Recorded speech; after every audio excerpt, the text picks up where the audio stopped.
Esta obra se llama Almuerzo Millennial y es una interpretación, una revisión de la obra Almuerzo en la hierba de Manet. En ella he utilizado los personajes que Manet emplea en su obra y un bodegón que aparece en la esquina inferior izquierda de la obra de Manet.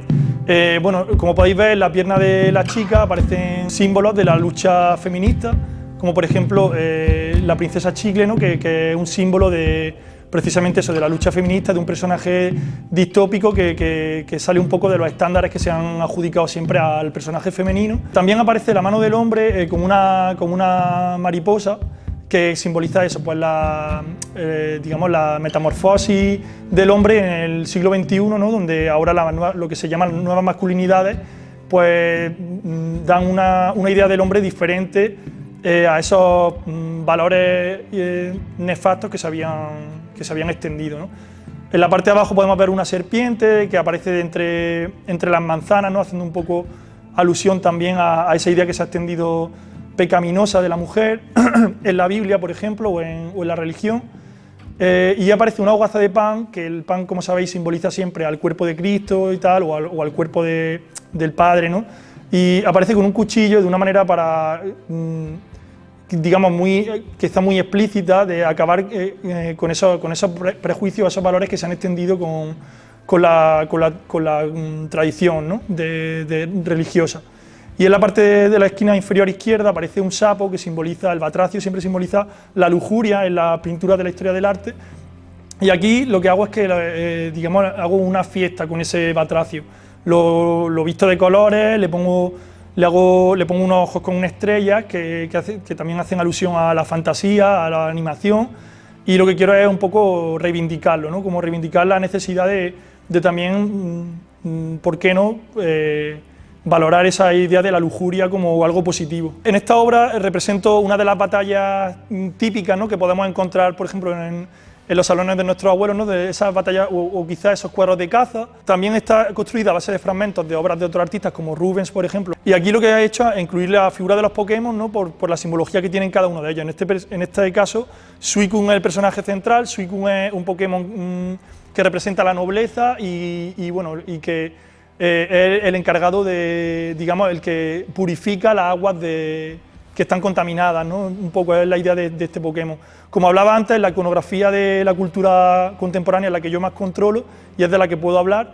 Entonces, en este caso hay un ataque hacia, no se sabe bien qué, ¿no? Es un todos contra todos, pero simboliza eso, un poco la destrucción absurda en la que muchas veces estamos sumergidos. Esta obra está inspirada en los famosos retratos ecuestres, ¿no?, que se han hecho a lo largo de la historia. Bueno, Velázquez hizo bastante, Goya, no sé, todos los artistas al final clásicos han trabajado sobre el retrato ecuestre. Yo tenía ganas de tomarlo, de apropiarme de eso y darle mi propia interpretación. Entonces es una obra que nace a partir de ver una serie que se llama Midnight Gospel. De hecho, la obra se llama Gospel de Medianoche.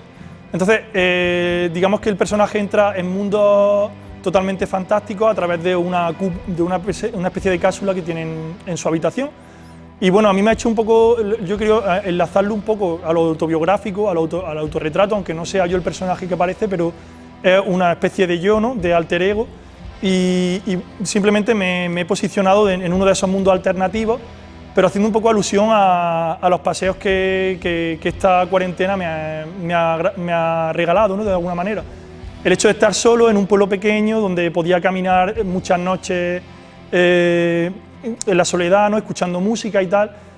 He querido hacer un poco alusión a esa idea romántica de la soledad, de la nostalgia, de poder utilizar el poder de la mente o la capacidad de uno mismo y la imaginación para evadirte de la realidad del mundo actual y generar otra propia. En el retrato aparece el chico haciendo una especie de selfie a una rosa donde bueno, tiene un pinchazo donde sale sangre, pero en la rosa él está metiendo un filtro donde esa rosa hace como sangra más, ¿no? La rosa misma empieza a sangrar más. Y luego el caballo que aparece atrás es un caballo idealizado, ¿no?, que parece casi un pony de colores, y lo está llevando eso, pues como hacia una ruta de fantasía.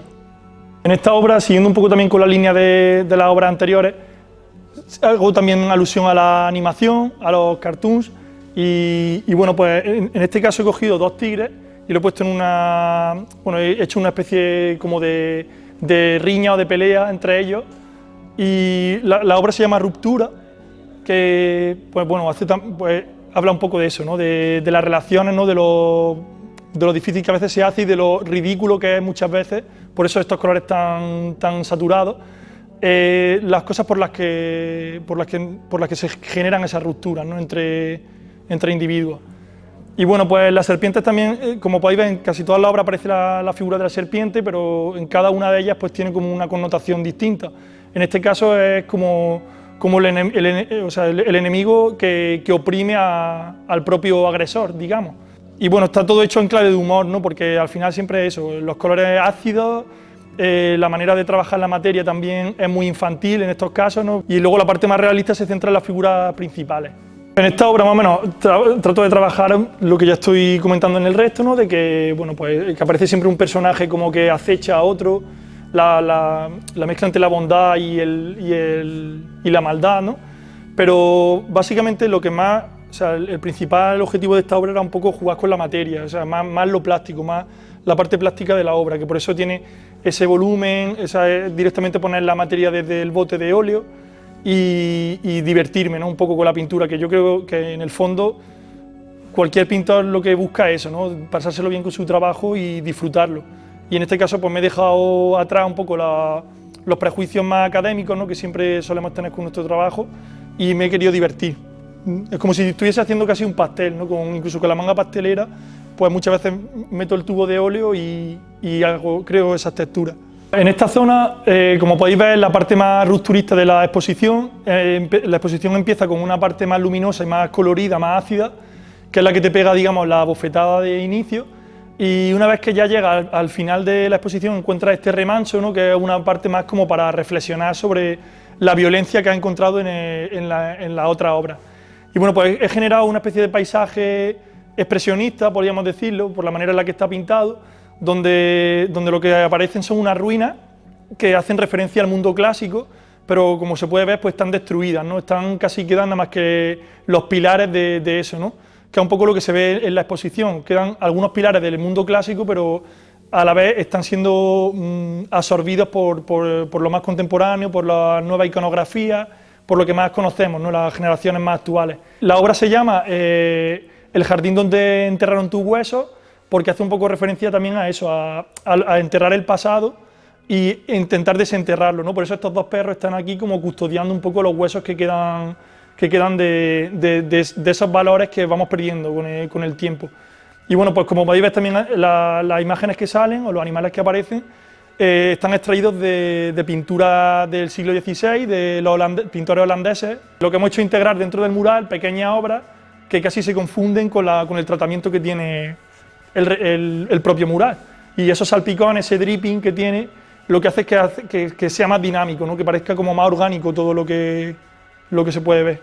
Esta obra es del 2015 aproximadamente, es de las primeras que empecé a hacer de esta serie, y como he hecho en las anteriores, ¿no? También extraigo personajes de obras muy conocidas. Por ejemplo, en este caso es una obra de Rubens, donde narra bueno, pues cuando Herodes ordena acabar con todos los primogénitos. He puesto uno de los personajes centrales porque me parecía muy interesante, como la carne del bebé, que es como si fuera plastilina prácticamente, con las manos más toscas del personaje que va a acabar con su vida.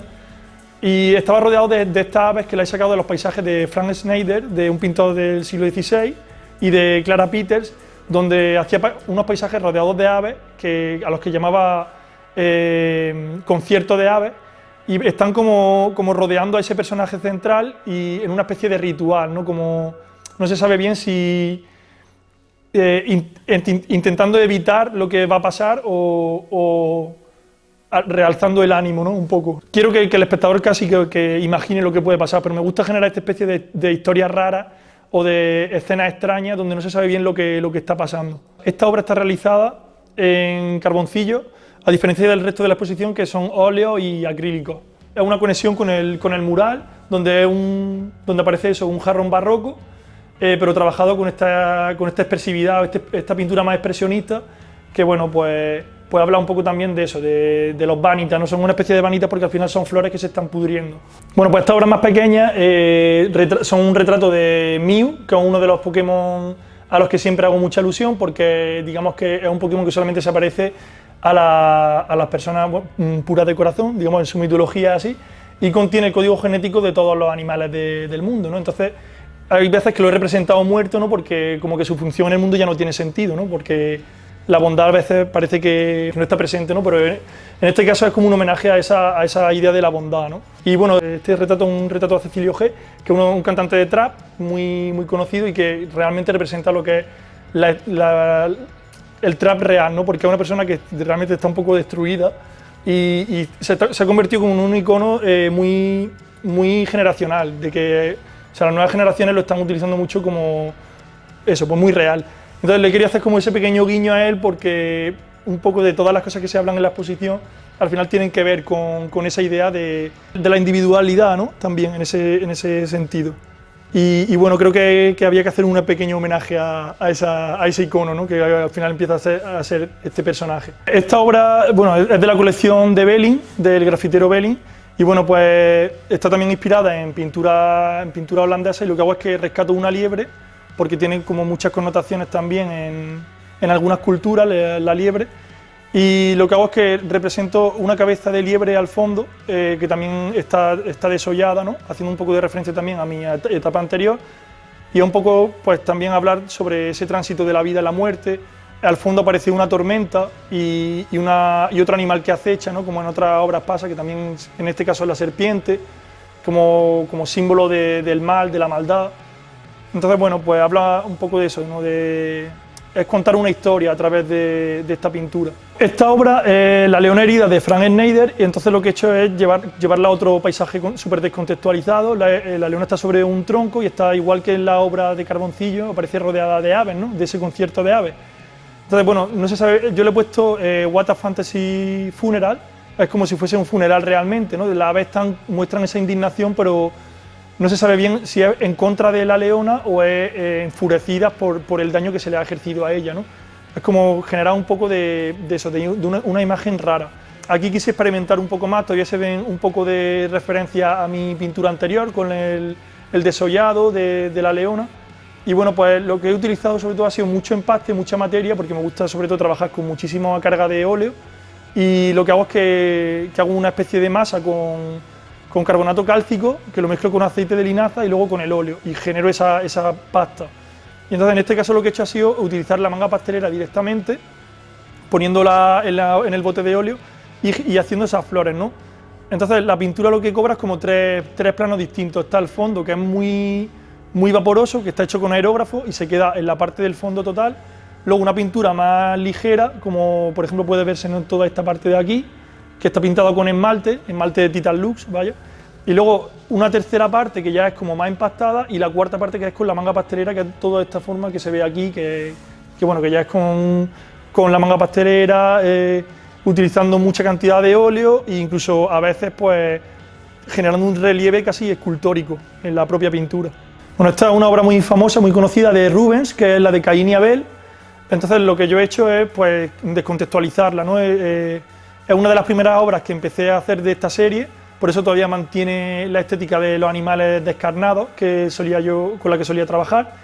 Y bueno, he cambiado, por ejemplo, en este caso las serpientes que aparecen, se supone que mató a su hermano con una quija de una vaca o algo así. Yo sigo incorporando la idea de la serpiente como maldad, como símbolo al pecado, a la maldad, ¿no? La composición es igual que la de Rubens, solamente que yo he añadido personajes, o sea, ese bodegón secundario, inspirado en la pintura de Clara Peters.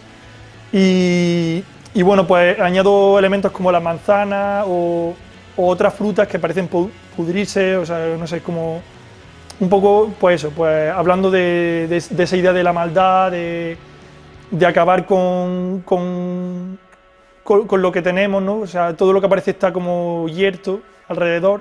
Luego el fondo rojo también inspira a violencia, ¿no? O sugestiona a violencia. La anatomía de los personajes es muy exagerada, incluso más todavía que lo que Rubens normalmente meter en sus personajes. Aquí pues igual cada músculo parece inventado y tiene un volumen desproporcionado, ¿no? Y casi los personajes al final dejan de ser humanos para transformarse en una especie de bestia que ejercen su violencia contra los demás.